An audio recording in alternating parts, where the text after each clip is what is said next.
Ladies and gentlemen, it's a big, weird, wild world out there, folks, and here we stand. Al pie del cañón, ready for anything. I'm Rob, that's the Natch, and you're listening to... The Promo Show! That's right, boys and girls, good morning, it's Friday.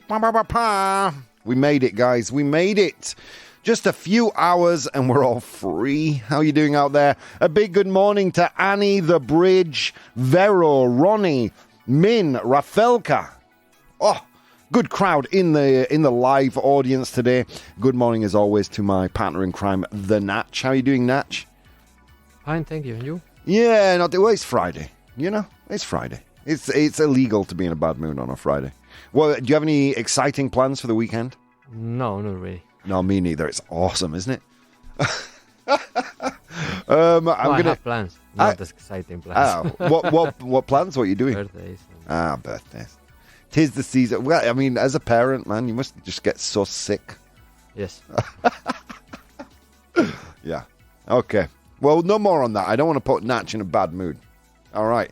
So here we go. Guys, as always, I thoroughly tortured the elves this morning, and they give me a show. So let's see what they prepared for today. In today's 100 Humans, we asked people to name something. Name something you do each day, or you do every day, but you never see soap opera characters doing. Nombra algo que hagas cada día, pero que nunca veas hacer a los personajes de telenovelas. Nivelazo. Oh, dude. Thank you. Then in Complete the News, God, I hope we get to do both Complete the News. We'll find out why a Ukrainian soldier called a Russian tank manufacturer, un fabricante de tanques, would you say? Tank manufacturer? Oh, dude, I'm killing it today. And then in the first part of the show, we'll obviously cover a bit of a light-hearted, unpopular opinion today. It's Friday after all. We're gonna discover who loves their owners more. Is it dogs or cats? Who loves their owners more, dogs or cats? I made the statement: dogs love their owners more than cats do. Los perros quieren más a sus dueños que los gatos. And I believe that to be true wholeheartedly. But we will discuss it in the chat later on today. Right now, I'm here, you're here. Let's see what's going on in the world. Dude, I didn't drink alcohol at the quiz, but yesterday I felt so hungover. I don't know if it was a lack of sleep or what it was, but it's true. Didn't drink a drop of alcohol, I promise. Let's see what people are saying in the chat. Good morning, beautiful warriors around the universe. It's Friday. Yes, it is. Good morning, Rob. Yippee, says The Bridge. Good day, says Annie. A lot of good mornings and salutations in the chat. Good morning to you guys. England lost... Okay, we have our sports update from Annie. England lost to New Zealand in the Cricket World Cup opener. There you go. I don't know cricket, Annie. I'm going to be honest with you. I don't know cricket. And I have no particular emotional attachment to the British or the English cricket team. So you go, New Zealand. History is written by the winners. Okay, let's look at some news stories today. We have some good ones. Natch, how's it going on the patinette, my dude?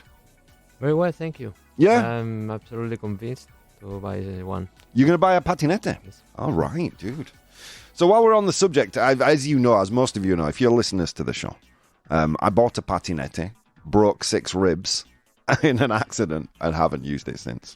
So while we're on the subject of that, apparently great apes, don't hate me, Natch, great apes go through midlife crisis too, apparently.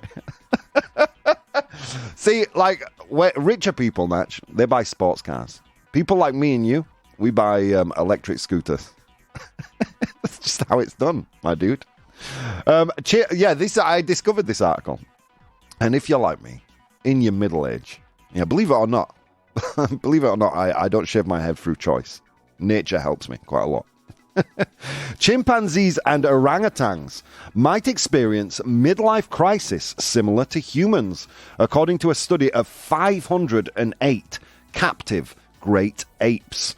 The study led by Alexander Weiss from the University of Edinburgh found that the well-being of these apes dropped during their late 20s to mid-30s, equivalent of human middle age, and then improved in later years. I'm looking forward to that. Looking forward to the improvement. Then improved in later years. Yeah, I mean, it does. The article, it's funny. It's from Nature. It's an actual study done by scientists. They don't discount the effect of cultural and environmental factors that also play a part in these kind of crises. But interesting that it might be a biological thing, right? Just a biological flip that switches, and all of a sudden we want to buy a red sports car, or in mine and Natch's case, an electric scooter. So there we go. Like we're normal, Natch. Rest assured that we are one with the animal kingdom. Next time you're driving the patinette, keep a lookout. If you see a sports car, there's probably a chimpanzee inside. A 25-year-old chimpanzee just saying, yeah, whatever. I worked all my life for this. I'm looking for that improvement too, says Rafelka. Yeah, it'll come eventually. We just have to be patient. Good morning, BTI. How are you doing? It was Born to Iron Man's birthday yesterday. Happy 21st birthday, Born to Iron Man. That's a gift. That's the gift I give you. Flip. Did I say a flip that switches? I meant a switch that flipped. Oh my. It is Friday morning. All right, so there you go. Let's move on to some news. Here we go. Apparently, 80% of Gen Z, Generation Z, Generación Zeta. Apparently, 80% of Gen Z and Millennial workers report to being stressed out. 3/4 of them are looking for their employers to help.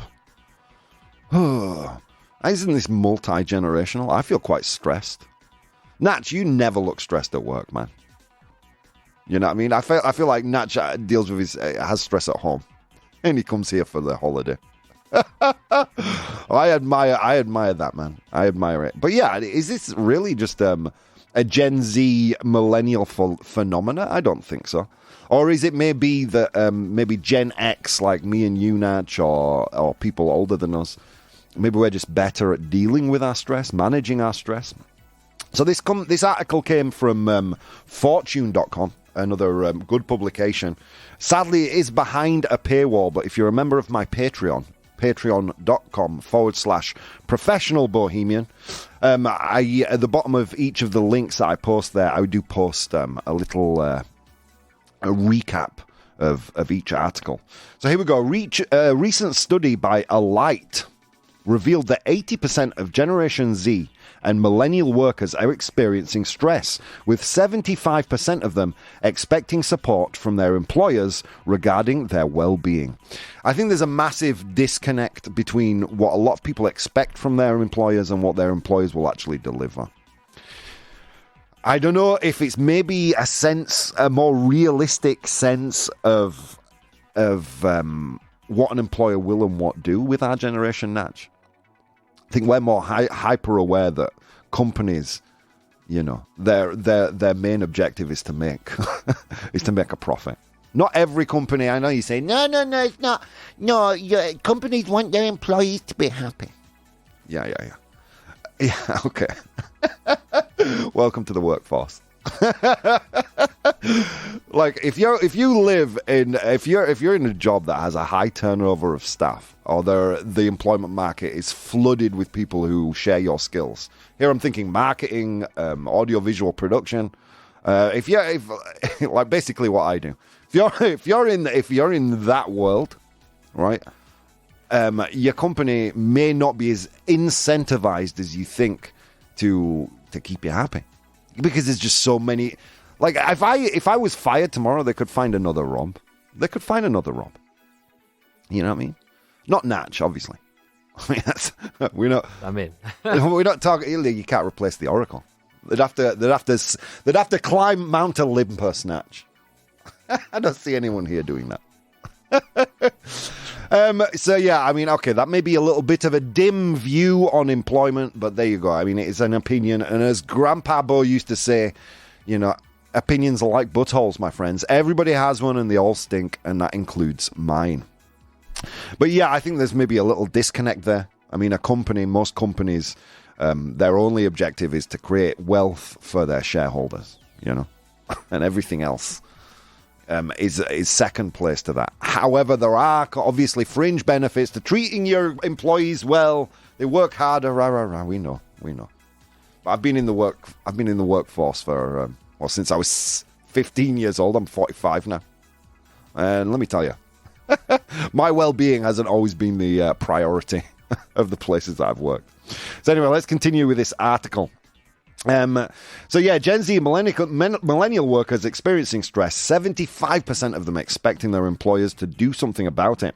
The research indicated that only 51% of workers felt positive about their overall well-being in 2023, a slight drop from 53% in 2022.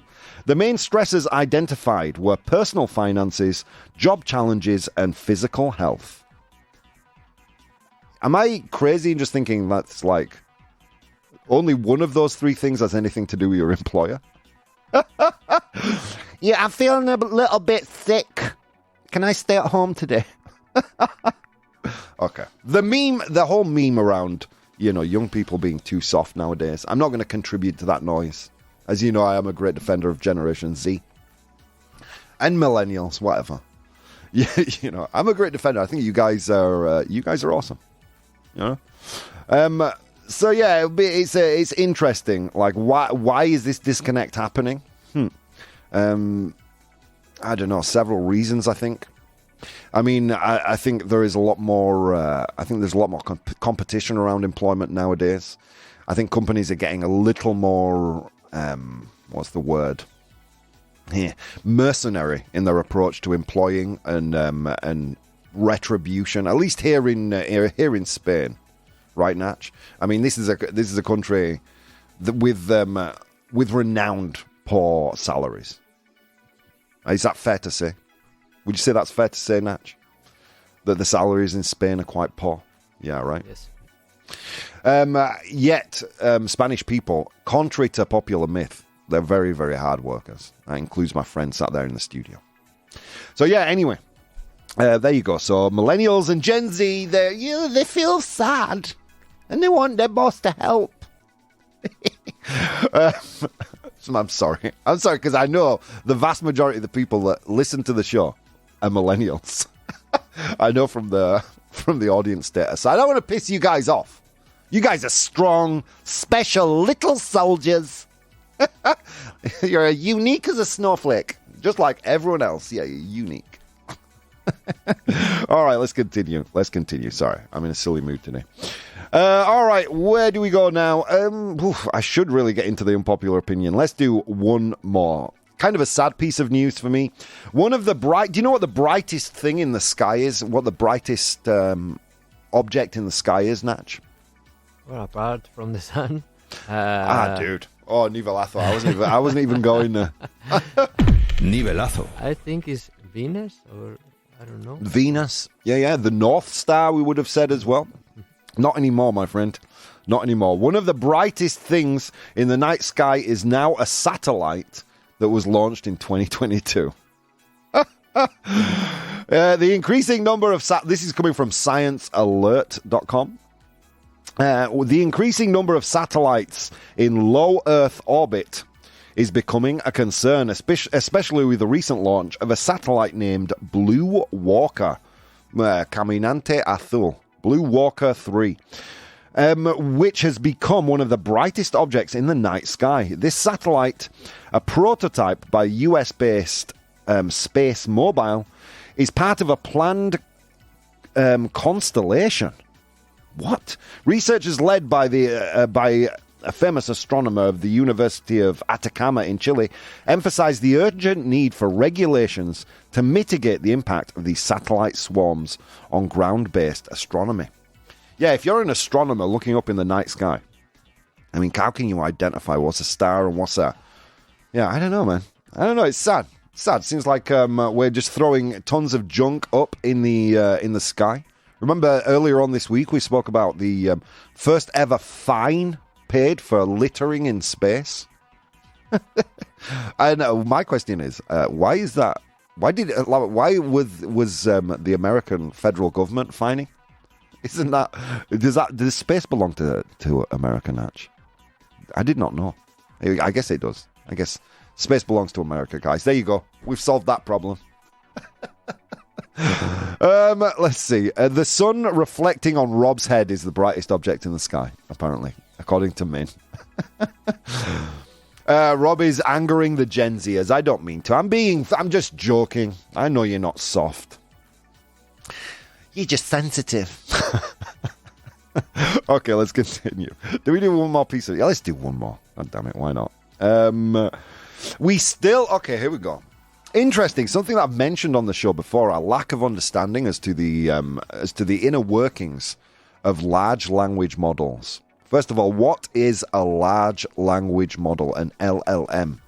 It's one of these tools like ChatGPT that is trained on a wealth of written material and can reproduce not speech, well, now speech actually, funnily enough, but text that appears to be written by a human, that is written in a way that is indistinguishable in many cases from human writing.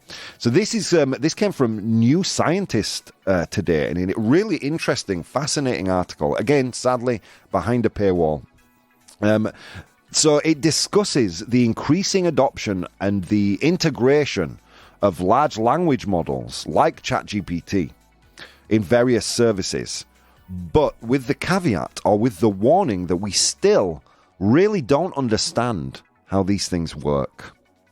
That's a fact. There are certain things we don't understand about them, yet we are becoming more and more reliant upon them. I mean, if it works, it works. Am I right, friends? But it's weird how humanity has created this form of intelligence. I'm not saying it's intelligent like a human, but it is a form of intelligence, right? And we don't really understand how it processes that information. There are four main things that we don't understand, like its deep functionality. There's a lack of clarity about what's truly happening behind the interfaces. I mean, we understand that it's a statistical model. It writes in order. It writes the words in order and chooses the next thing to say based on the statistical probability of it being there. It's weird. But we don't know how it makes those decisions. We don't know its capabilities. We're not entirely clear which tasks these models excel in and which ones they might struggle with. Which is why you see articles appearing like, oh, ChatGPT doesn't understand maths. But then you phrase a question in a different way and it does. It's odd. It's odd. We don't understand why it hallucinates. Alucinar, right? Hallucinate. We don't understand why these chat models hallucinate. When I say hallucinate, what I mean is when they offer incorrect information with a high degree of confidence. We don't understand why it does that. Among other things, but a fascinating article there by New Scientist. And again, the links to all those will appear in my Patreon if you want to support the work I do. You can find it there. All right, on that note, friends, we're going to go to today's unpopular opinion. Unpopular opinion. All right, my friends, it's unpopular opinion o'clock. So what is an unpopular opinion, right, friends? It's a brain fart. Es un pedo cerebral, un pedo mental, una rayada. I share it with you on my social media. You guys opine there, you vote there, but the real decision makers are our friends who are joining us in the live audience. That's The Bridge, Ronnie, Min, Born to Iron Man, Rafelka, Jareom, Annie, all you guys, Vero. So here we go with today's unpopular opinion, which is dogs love their owners more than cats do. Yesterday we were talking about self-made man. Like sometimes we cover kind of economical quirks. Sometimes we cover sociological quirks. But on a Friday I like to take it easy. So we're doing a light-hearted subject today. That dogs love their owners more than cats do. Los perros quieren más a sus dueños que los gatos. All right, let's see. Vero, immediately in the chat here, she says, cats are very homely and protective of their territory and the people around them. According to some reports, they consider their owners part of their family and they feel a duty to protect them. Any living thing loves their owners more than cats. No, come on. You know what I mean. That if someone owns a dog and a cat, the dog loves them more than the cat loves them. You know?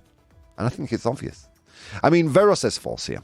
Okay, can I have a caveat in today's unpopular opinion, friends? I know your cat. Yeah, I'm talking to you out there in Radioland. Your cat in specific. I can't remember its name. You know. I'm going to guess here. Your name's Maria. Or Juan. That's about half the population of Spain, isn't it, Natch? All right. Like, I know your cat is just the most loving, loyal cat. You know, it even plays fetch with you. Your cat loves you more than any dog ever could. I know that. But I'm talking about all cats. All right? And in general, dogs love their owners more than cats do. I thoroughly tortured the elves this morning, friends. I gave them a good whipping, and they provided me with some pro and con arguments, and here they are. Agreeing with the statement that dogs love their owners more than a cat does. Here we go. Dogs are pack animals. Dogs have evolved as pack animals, inherently wired to be part of a group and form close bonds with their masters. This makes them more likely to show overt affection and loyalty to their human pack. Dependence. Dogs often rely on humans for many of their needs, not just food, but also play, walks, social interaction. This constant dependence might make them seem more loving and attached. Seem nothing, they are. Dogs typically display more overt signs of affection, like wagging their tail, licking, following their owners around, which can be interpreted as love or more love. Finally, dogs have been domesticated and bred over thousands of years specifically for companionship and work alongside humans, which might make their attachment more evident. Cats are stupid and annoying, says Annie. Agreed. Oh dear. Ronnie's laughing at that statement. Okay, let's continue. So the con argument, disagreeing with the phrase, saying, no, your dog doesn't love you more than your cat does. So this is for you out there that I was talking to earlier. You and your extra loving cat. Here we go. Different, they express affection in a different way. Cats and dogs have different ways of showing affections. While a cat might not always greet you at the door like a dog would, purring, kneading is what they do with their little paws there. Kneading or nuzzling, con los narices super monos, nuzzling can be ways of expressing love. All I'm going to say is a cat, apropos of nothing, will just scratch you because it feels like it. Oh, such a good girl. I mean, all right. Yeah, that's love. That's love. If that's the way you think about love, I would examine your romantic relationships. Oh, let's continue. Independence. Cats are often seen as more independent creatures, but this shouldn't be mistaken for a lack of affection. Their less overt displays of love might be misconstrued as aloofness, as being distant. Okay, territorial nature. Some cats argue. Cats don't argue. Some argue that cats view their human companions as larger cats and interact with them in the same way they might interact with other cats. This includes gifts like bringing them prey. Oh, that sounds delicious. Which is a sign they care. Yeah. Unless a cat is bringing me a frozen pizza, I'm not interested. Okay, next and final in the con column. Some scientific studies suggest that cats form strong attachments to their owners, familiar or similar to the bond between dogs and owners, or even the bond between infants and parents. These bonds just manifest differently due to the inherent species behavior. So there you go. Natch, you don't have a horse in this race because you don't own a pet, right? Have you ever owned a pet? No, right? No, and my only experience with cats is my sister's that hates me. So Yeah. Cats hate everyone, man. my sister's cat, not my sister. I imagine. We got it, dude. We got it. And I guess dogs, maybe both show affect, but dogs know better how to show it to humans. Yeah. I don't know. I don't know. I kind of feel like cats are more, they're more attached to the place than the person. Do you know what I mean? I do actually have a scientific, believe it or not, a scientific study that I'm going to reference later on in the next half of the show. But those are your pros and cons, my friends. Those are your pros and cons. So I'm going to ask you to vote in the chat, and you will tell me, do dogs love their owners more than cats do? Let's see. All right, friends, so many things you could have been doing this morning on this beautiful Friday morning. Instead of doing those things, you took the time to spend some time with me and the Natch, and it means the world. I'll see you in a few minutes. Hey, guys, if you'd like to support the show, you can do so on Patreon. That's patreon.com/professional bohemian. There you'll find VODs of the episodes as they are recorded live, blogs, vlogs, and behind-the-scenes content. If you'd like to watch the show live, you can do so on twitch.tv/professional bohemian, and you can participate in the polls we use in the show on Instagram @professional bohemian or Twitter @probo, PROBOH. Okay, on with the show. Ladies and gentlemen, welcome back to the show. It's currently 9 a.m. Central European Time, 3 a.m. Eastern Standard Time, 3 p.m. for our friends in the Philippines and Hong Kong. How are you doing? Here we are, and what a show we're having! Oh my god! So we briefly took a dive into some scientific research that found that great apes, chimpanzees, orangutans, experience midlife crisis just like the rest of us. Yeah, so we're not alone. We found out that 80% of Gen Z and Millennial workers are reporting being stressed out. No doubt, joking aside, no doubt the world is a lot more stressful than it was. Let's see. One of the biggest things, one of the brightest things in the night sky is no longer Venus or the North Star, Dog Star. It's now a satellite that was launched in 2022. Kind of makes me sad, man. Kind of makes me sad. And finally, we took a look at a New Scientist article talking about the things that we still do not understand about these large language models like ChatGPT and others. Google Bard, there are a ton of them in the market now. One by Anthropic, Claude, I think it's called. Yeah, things that we don't understand. We don't understand the inner workings, how it thinks, how it uses logic. There's so much still yet to understand about these things, yet, however, society is leaning further and further into their use. Not something I would criticize. I mean, I use, I don't need large language models. As you know, I have elves. I have poor enslaved elves that work for me. Work, in inverted commas, you know. But yeah, fascinating article there. And then we moved on to today's unpopular opinion. By the way, friends, if you want any of those links and with small descriptions of what the articles are about, you can find those in my Patreon, along with the VODs of every show, every day, the video on demand. If you want the video element as to go along with your audio, find it in my Patreon. All right, let's see. So we moved on then to our unpopular opinion, which is dogs love their owners more than cats do. Los perros quieren más a sus dueños que los gatos. All right, the poll is finished quite conclusively, I would say. On Instagram, they said 78% of people said true. Dogs love their love their owners more than cats love their owners. Or to put it in a different way, your dog loves you more than your cat does.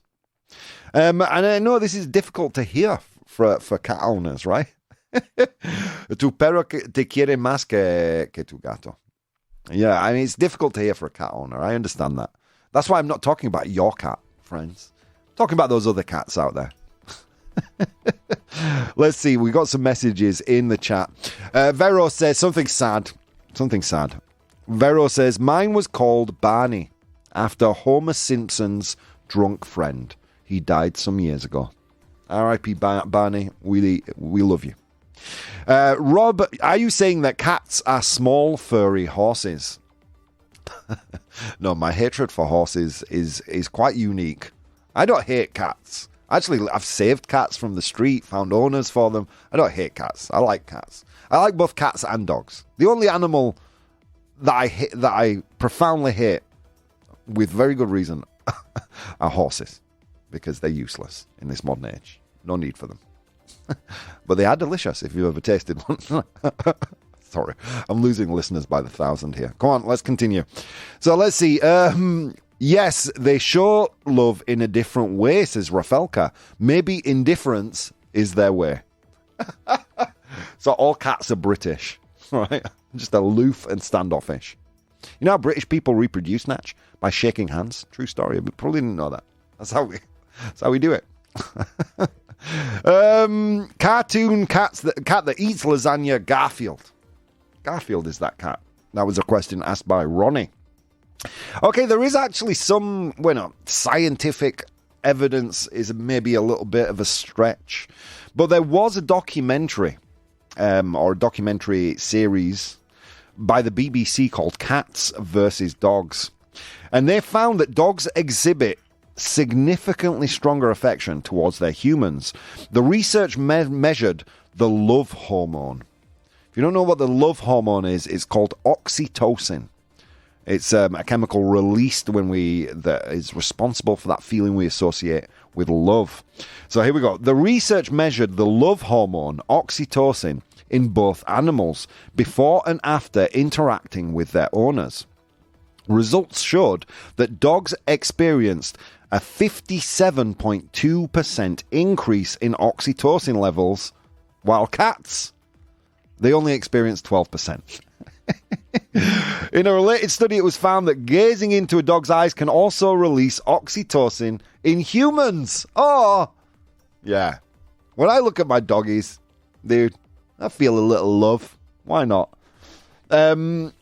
But can be released in humans. There you go. Neuroscientist Dr. Paul Zak, who analyzed the documentary's findings, expressed surprise at the high oxytocin levels in dogs and noticed that even humans typically only experience 40 to 60% rise in oxytocin levels when interacting with close family members. Except for in England. It's more around the 2% mark. That's all we're capable of.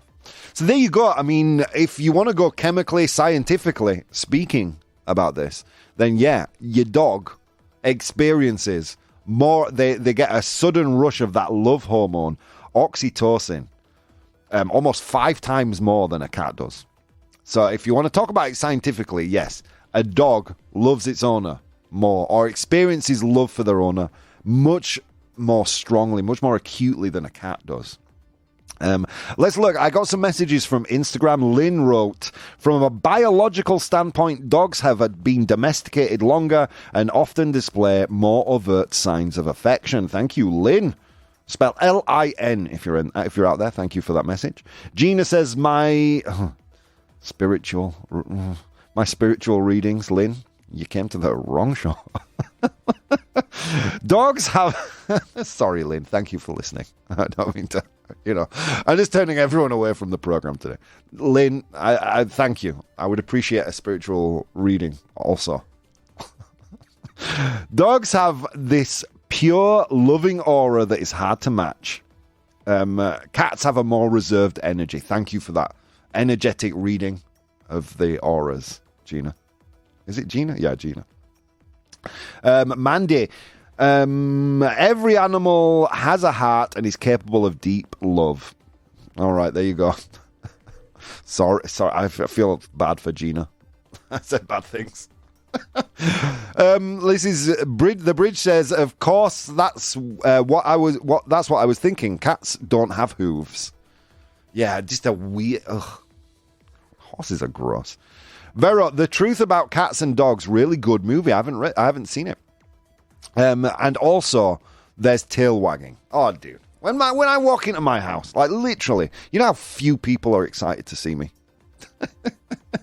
Yeah, I mean, As an adult, you walk into anywhere and it's just, it's just inviting criticism. Oh, here he is. Look at him. Why does he always wear a t-shirt? Why can't he just dress smartly? Why can't he? Oh, Rob, I need you to do this. This is what it is to be an adult, isn't it? But I walk into my house, friends, and it's like Jesus or a UFO, friendly aliens just landed on the White House lawn, spreading peace and love. I just walk in there, and they're just so insanely happy to see me. Oh my God, it's a human! I love this guy. Come on. Yeah, and I've been around cats. As I said, I've saved a few cats. I've been, like, a good friend of mine, Claire. She had a cat, Strider. And I always had the feeling that cats kind of, deal with their owners, whereas a dog, loves their owners. I might be wrong about that. I'll be honest, I've never owned a cat. But it is certainly my feeling. And it seems to be borne out by the scientific evidence of the oxytocin, the love hormone that is experienced by both animals. Seems to be borne out there. But what did our live audience say? What did they say? So I made the statement, friends, that a dog loves its owner more than a cat does. And you guys said 100% true.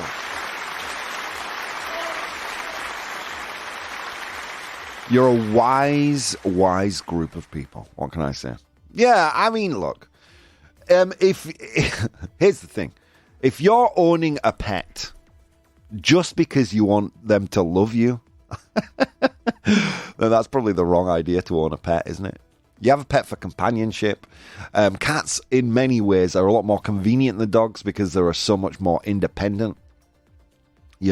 We have a pet for companionship, not to experience adoration, right? If you have a pet because solely to experience adoration, that's probably the wrong mindset to be in before adopting, I would say. But it is true, having been around both animals, albeit much more around dogs, I mean, it's hard to deny, isn't it? When you walk into a house, you see a dog's reaction as opposed to a cat. There is certainly more warmth there, the wagging of the tail, the kissing, the going crazy. Here's my ball, throw it for me, human, you're a genius. Yeah. Anyway, so Bridge says, Rob, you should see Hitchcock, especially when Cristobal gets home. It's hilarious. Yeah. So there you go. So yeah, I think we all agree that kind of dogs seem to love their owners more than cats do. And yeah, it seems to be that there is scientific evidence to bear that out. So there we go, friends. 100% true. Congratulations. Science is with us on this one. All right, let's move on to today's 100 Humans. Oh my God, friends. It was a long walk to work today across snow-capped mountains and through river valleys, and on that walk, I encountered 100 humans. And I asked them all a question. Today's question was, name something you do each day, but you never see soap opera characters doing. Keep it clean. It's a family show. Name something you do each day or every day, but you never see soap opera characters doing. Nombra algo que hagas cada día, pero nunca veas hacer a los personajes de telenovela. Something you always see soap opera characters... Oh, no. You always do, but soap opera characters never do. All right. What do you think, Natch? Where are you on this one? Going to the bathroom. Going to the bathroom. The bridge here says, going to the loo. The loo, very UK vocabulary. Well done, bridge. So is using the bathroom there. Is using the bathroom there. Something you do every day, but you never see soap opera characters doing. Is it there? Going to the loo? Yes, it is. Well done. It's not the most popular answer, though. It's the 6th most popular answer, with 7 of 100 humans saying use the bathroom. Okay, sweep. Ronnie says sweep the floor. Sweep.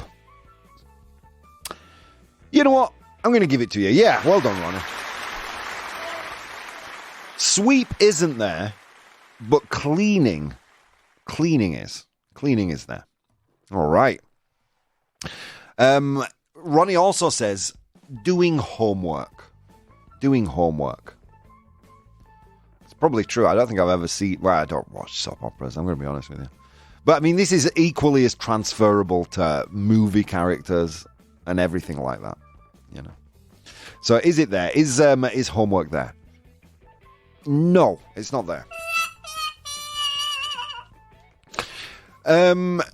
Comb your hair if you're still having it, and after getting up in the morning. You never see them comb their hair. You never see them preparing themselves for the next part of the day, do you? Is it there though?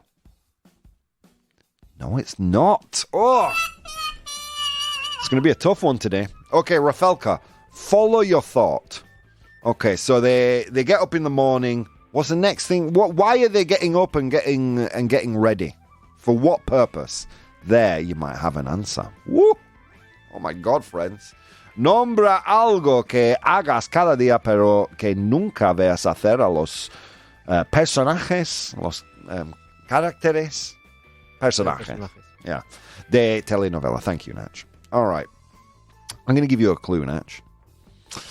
We're going to go for the number one answer because it's quite a random one. You see me wearing a shirt exclusively when it's my time to do this.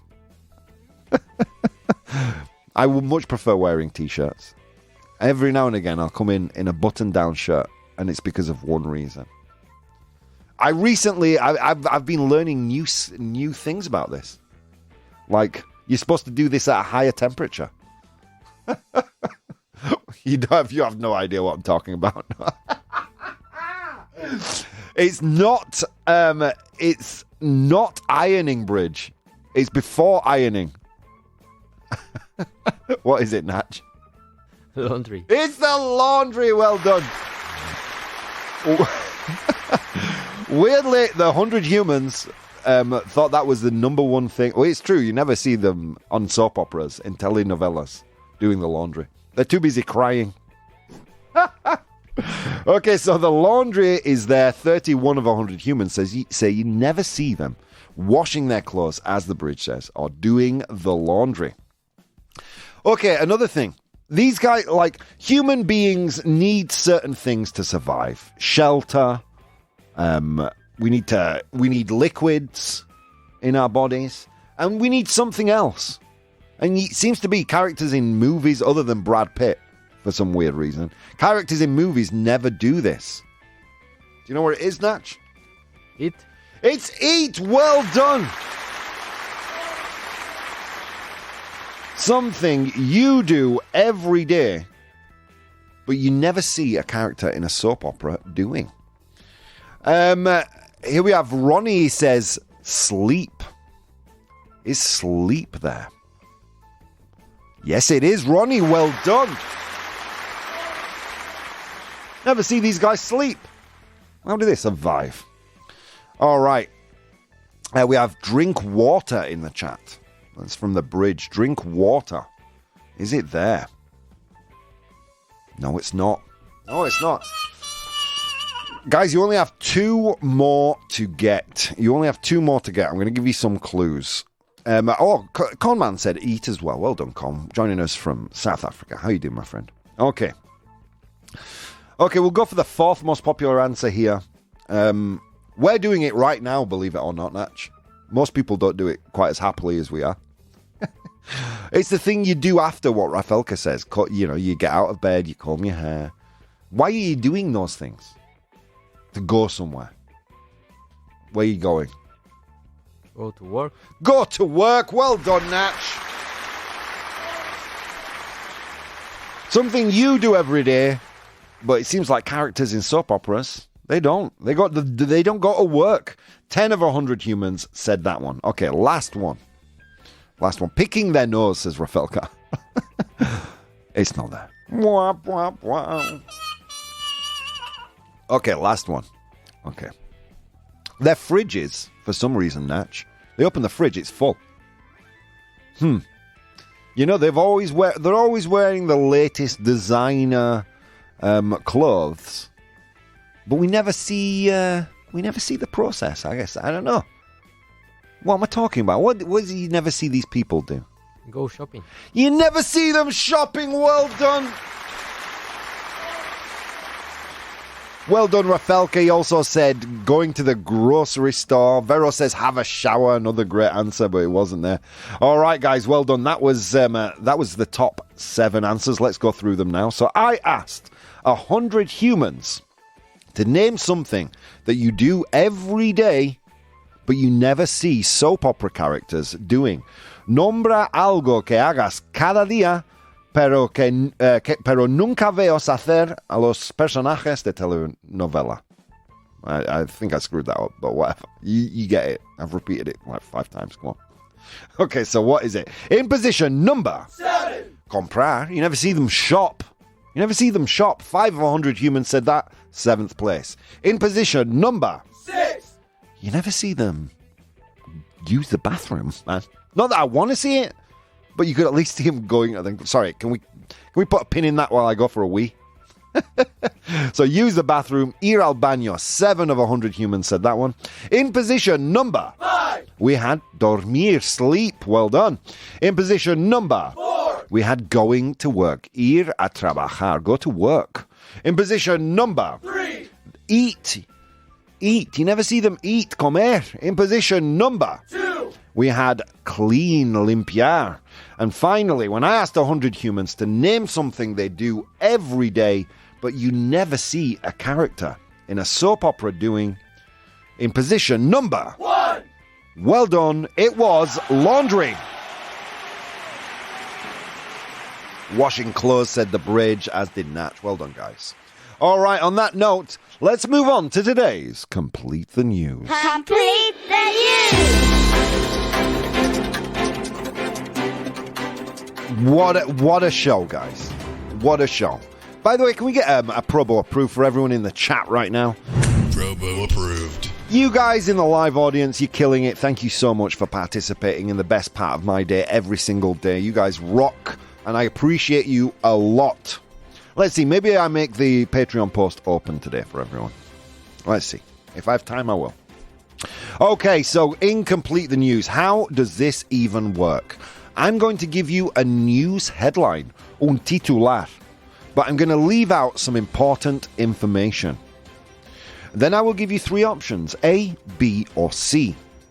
Your job is to complete the news with the options I give you. If you are one of the many people who are watching the show live right now, but haven't participated, perhaps you feel a little shy about sharing your opinion, well, friends, this is your moment, because all you need to write, and all I encourage that you write, so there are no spoilers, is A, B, or C.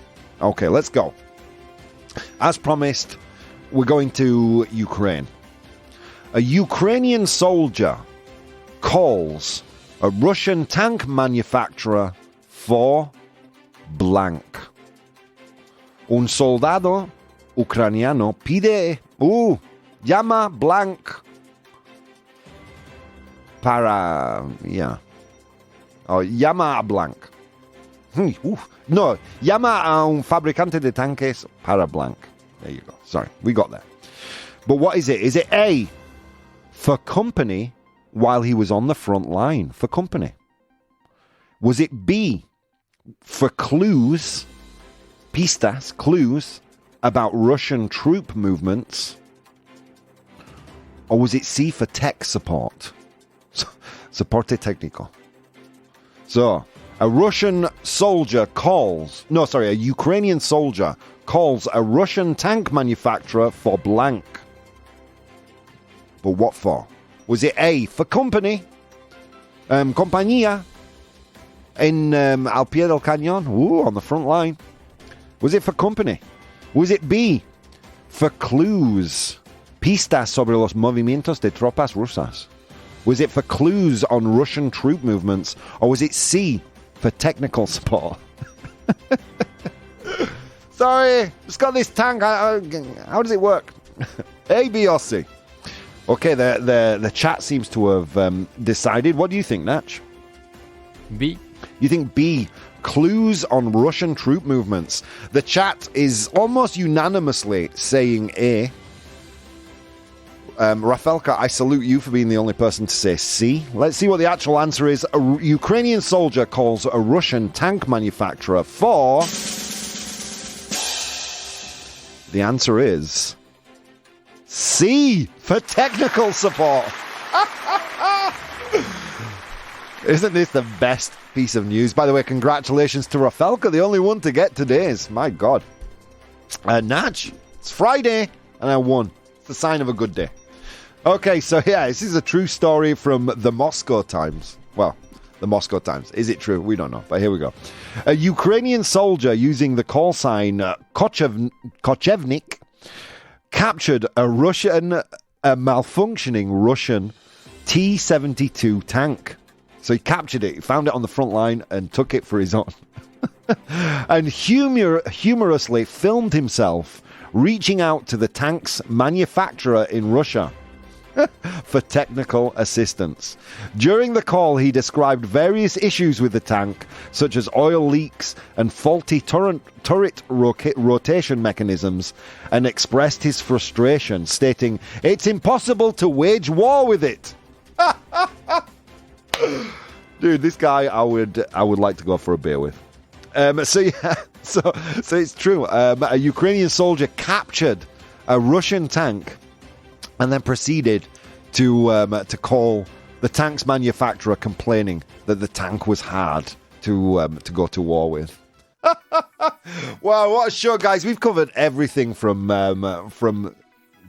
large language models, artificial intelligence, to the brightest objects in space. We've had a week full of amazing discussions. We discovered that dogs experience more love than cats, and so much more. Friends, thank you so much again for participating in the best part of my day every single day. You guys rock. Friends, so many things you could have been doing today. An infinite number of things. Hell, an infinite number of things you could have been doing all week. But instead of doing those things, you took the time to spend some time with me and the Natch, and it means the world. We'll be back again on Monday. See you then.